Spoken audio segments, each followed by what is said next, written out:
আমরা যখন কম্পিউটারে কাজ করি তখন আমরা বিভিন্ন সফটওয়্যার, বিভিন্ন ব্রাউজার এবং বিভিন্ন অ্যাপ্লিকেশন ওপেন করে কাজ করি।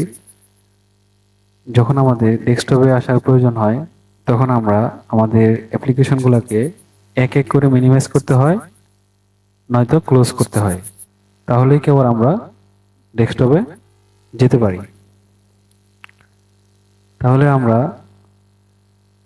এক এক করে মিনিমাইজ না করে কম্পিউটারের কিবোর্ড শর্টকাট কি এর মাধ্যমে কিভাবে সরাসরি ডেস্কটপে আসতে পারি সেই টিপসটি দেখব।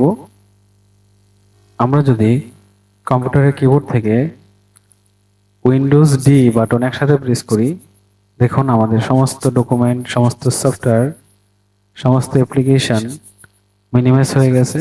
আমরা ডেস্কটপ মোডে চলে আসছি।